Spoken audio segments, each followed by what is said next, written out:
Hello friends, welcome you all on my channel sound of soul. एक गरीब युवक कई महीनों से बेरोजगार था। एक एक रुपए की कीमत जैसे करोड़ों लग रही थी। कोशिश में था कि कहीं नौकरी लगे। आज एक इंटरव्यू था, लेकिन इंटरव्यू वेन्यू तक पहुंचने के लिए 200 रुपए की ज़रूरत थी और उसके पास केवल 10 रुपए ही थे। खैर, इंटरव्यू के लिए जाने योग्य कपड़े रात को धोकर प्रेस किसी से मांगकर तैयार किए और पहनकर अपने डॉक्यूमेंट्स की फाइल लेकर भूखा प्यासा ही निकल गया घर से। चिलचिलाती धूप में पैदल ही चलता रहा। पास के मंदिर पर गया, भगवान के दर्शन किए और बाहर आकर सीढ़ियों पर बैठ गया। वहीं एक फकीर बैठा था। उसके कटोरे में उस युवक की ज़रूरत से कहीं अधिक रुपए पड़े थे। वह फकीर उस युवक की ओर देखता रहा और हालात समझकर बोला, कुछ मदद चाहिए क्या? वह युवक बनावटी मुस्कुराहट के साथ बोला, आप क्या मदद करेंगे? फकीर मुस्कुराकर बोला, चाहो तो तुम मेरे सारे पैसे ले लो। युवक चौंका कि उसे कैसे पता लगा कि मुझे पैसों की ज़रूरत है। फिर भी युवक ने कहा, क्यों? फकीर बोला, शायद तुम्हें ज़रूरत है।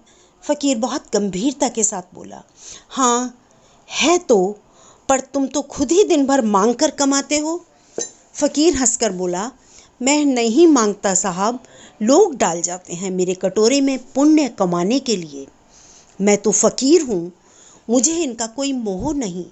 भूख लगती है तो खाना खा लेता हूँ, वो भी दिन में केवल एक बार, और कुछ दवाइयाँ। मैं तो खुद ये सारे पैसे मंदिर की पेटी में डाल देता हूँ। फकीर सहज भाव से बोल रहा था। मैंने हैरानी से पूछा, फिर यहाँ बैठते क्यों हो? ज़रूरतमंदों की मदद करने के लिए, फकीर ने बहुत ही संजीदगी के साथ जवाब दिया और कहते हुए वो मंद मंद मुस्कुरा रहा था। युवक उसका मुंह देखता रह गया। फकीर ने 200 रुपए युवक के हाथ पर रख दिए और बोला, जब हों तब लौटा देना। युवक उस फकीर का शुक्रिया अदा करता हुआ वहां से अपने गंतव्य तक पहुंचा। इंटरव्यू हुआ, सिलेक्शन भी हुआ। युवक खुशी खुशी वापस आया कि फकीर को धन्यवाद दे दूं, लेकिन मंदिर पहुंचते ही देखा कि बाहर भीड़ लगी थी। अंदर घुसकर देखा तो फकीर मरा पड़ा था। युवक भौचक्का रह गया। दूसरों से पूछा, ये कैसे हुआ? पता लगा कि वह किसी बीमारी से परेशान था, दवाइयों पर जिंदा था।